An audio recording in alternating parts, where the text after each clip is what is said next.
현실이 그렇다. 우리 법이 특히나 성추행 관련 문제는 피해자의 진술이 절대적이다.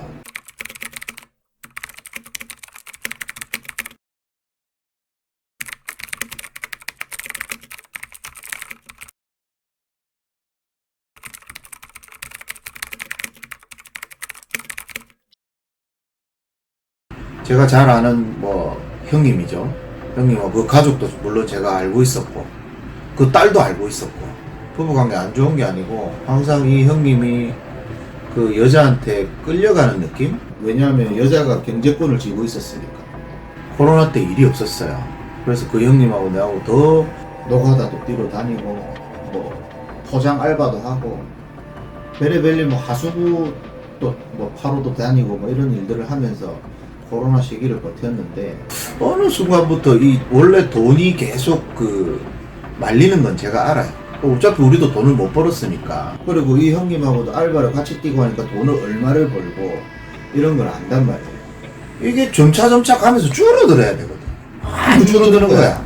그래서 내가 이상하다 왜 이게 안 줄어드냐. 형님하고 술 한잔 마시면서 형님 이거 이상하다. 형수한테 얘기를 해라. 이러니까 형님이 처음에 아유 우리 와이프가 다 알아서 하는데 왜? 난 전적으로 믿은 거지. 그런갑다 하고 나도 말았지. 근데 또 내 카드 할부까지 끝났는데 안 줄어들고 요금이 더 늘어나면 늘어났지. 계속 더 가는 거야. 나아질 기미가 안 보였던 거야. 나아질 기미도 안 보여주고 돈을 벌어다 갖다 주는 것도 내가 아는데 그럼 이게 줄어들어야 되는데 어디선가 자꾸 무슨 예전에 손님한테 안 줬던 행사비다 어쩌다 저쩌다. 코로나가 벌써 3년째 막바지였는데 3년 동안 그 빚이 남아있다는 게 말이 이해가 안 되는 거야. 이거는 형님이 바보다. 돈의 흐름을 본인이 아무리 와이프를 믿어도 본인도 어느 정도는 알고 있어야 되지 않냐 해서 그래서 이제 그날 집에 가서 이제 달달이 주는 돈을 한 달 끊어버렸어. 이 여자가 난리가 난 거야 그때부터. 그래서 이 남자가 이때까지 통장 확인하고 다 할 테니까 회사 법인 통장 인증서 다 가져온나 이렇게 된 거예요. 가져온나 이러니까 이 여자가 인증서를 안 뺏기려고 사무실에서 쌩 난리를 부렸나 봐. 이 여자가 예전부터 경찰을 자주 불렀거든. 그래 이 여자가 다른 손님 전화 받고 잠깐 한눈 사는 사이 뒤에 살짝 가서 인증서 싹 빼가지고 딱 앉았대. 그래 이 여자는 전화 받다가 가져간 거 아니까 깜짝 놀랄 거 아니에요. 전화를 얼른 끊고 남자한테 와가지고 내놔라 하고 이렇게 된 거예요. 안 된다 내가 확인해야 돼 이런 식으로 하니까 이 여자는 그때부터 자기 딸한테 전화해요. 아빠가 엄마 또 때린다. 경찰에 신고부터 해라. 예전부터 이런 경우가 많아요. 그래서 이런 경우가 집에서 경찰을 부르고 하면 이 남편이 폭력을 행사한다. 나 경찰에 와서 보면 아무도 없거든. 무혐의 난 게 몇 건이나 있어요. 그게 이 남자는 여자가 그렇게 하는 걸 알기 때문에 일절 손도 안 대고 가정폭력이 어쩌니 경찰도 부르고 또 심지어 이 형님은 장인한테 이 폭행까지 당해요.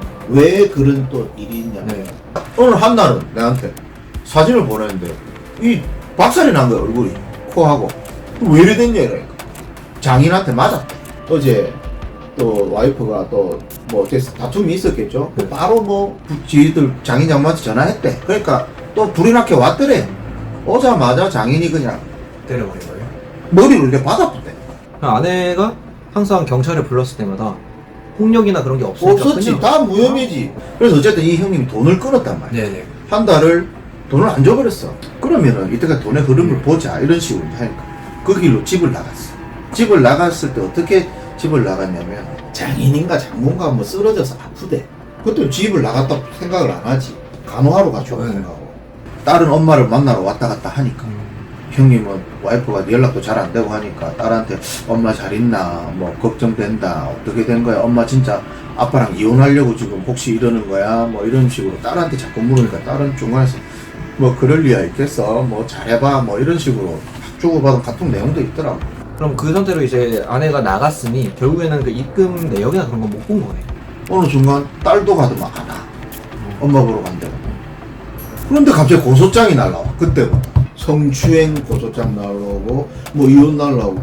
이 남자는 형님은 깜짝 놀란 거예요. 그 딸한테도 딸아 이거 무슨 일이냐 이렇게 카톡을 올리니까 그때부터 답장도 없고 딸도 그때부터 이상하다 이래 된 거야.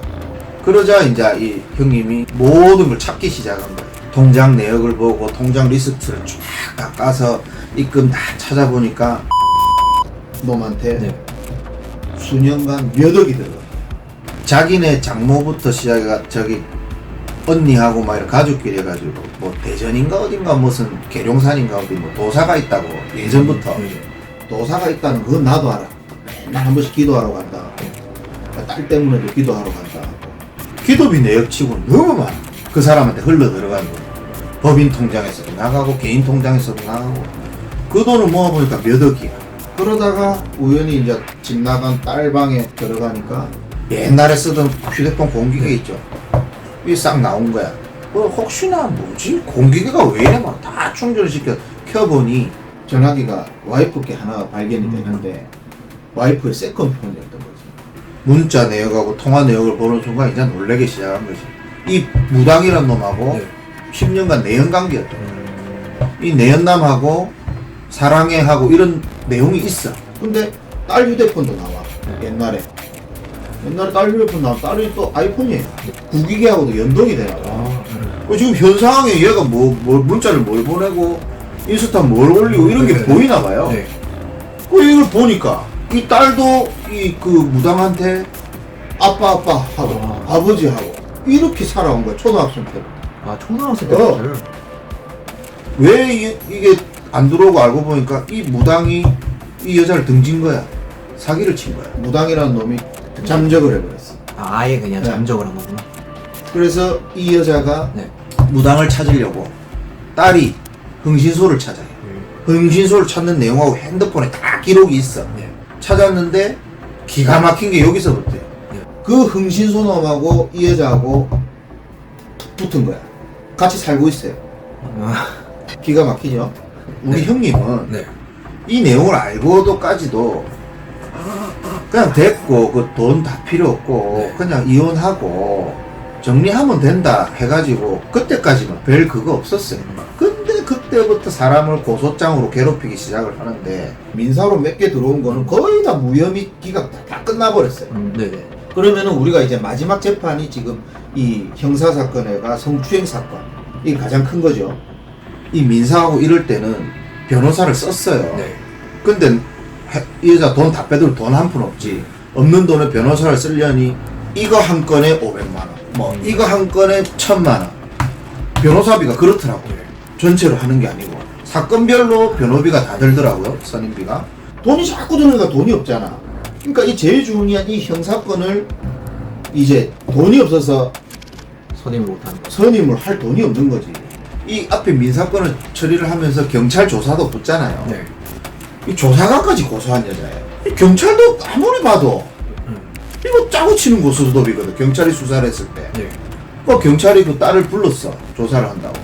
딸 앉혀놓고 이거 너 엄마가 시켰어 이래 하는 거야. 딸이 맞다고 이래 한 거야. 바로 경찰을 고소해버려. 강압에 의한 뭐 조사다 뭐 애를 뭐 이래가지고 거짓 진술을 하게 만들었다 이런 식으로 해버려. 그 경찰관이 열정을 가지고 이 사건을 조사를 하고 있었는데 또 배제돼 버려. 계속 증거 자료를 재판관한테 제출을 해도 네. 재판부에서 하는 얘기는 그 사건은 별개다. 이 형사 사건에 관련된 증거를 가져와라. 그게 8년 전인가 10년 전의 일을 지금 성추행을 했다고 고소를 한 거야. 그쪽에서는 뭐 구체적으로 어떻게 당했다고 한 그 거예요? 내용이 있어요. 네네.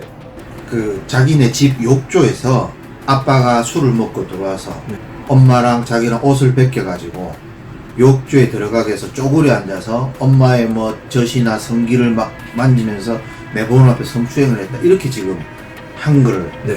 고소가 들어가 있거든요.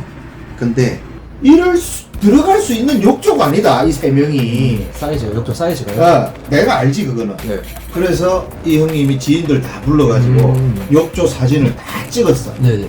사람 성인 2명이 들어갈 때 꽉 차. 휴지 두루마리 들어가고 쪼그려 앉았을 때 섰을 때 제출을 했어요.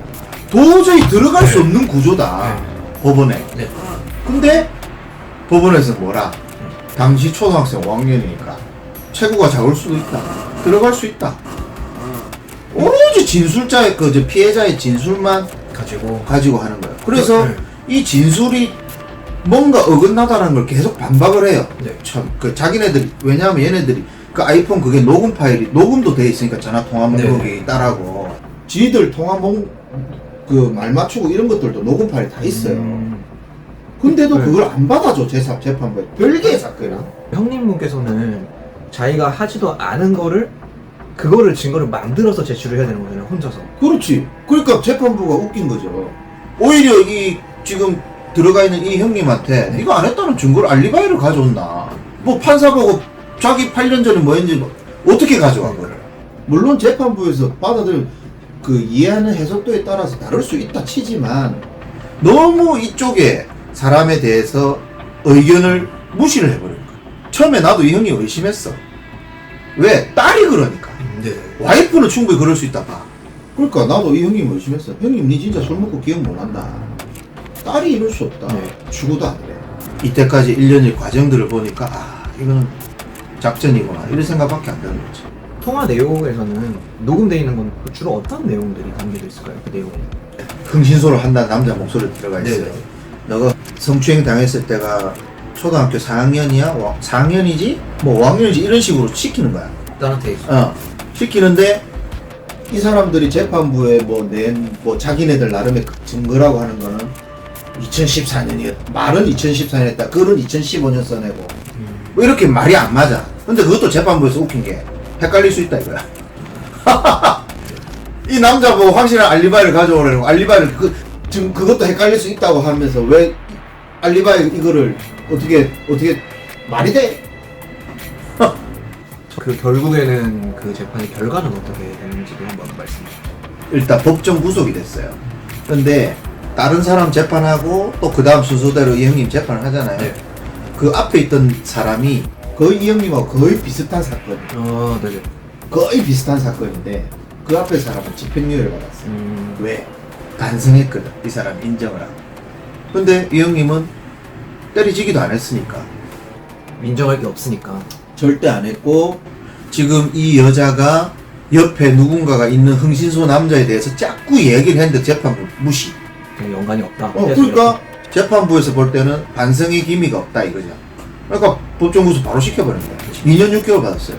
이게 최고형이 7년이래요. 검사는 7년을 구형을 했는데 재판부에서는 2년 6개월 해가지고 지금 법정 구속돼 지금 거의 2달. 이 항소를 준비를 하면서도 우리가 답답한 게 결국 우리가 또 변호사를 썼어요.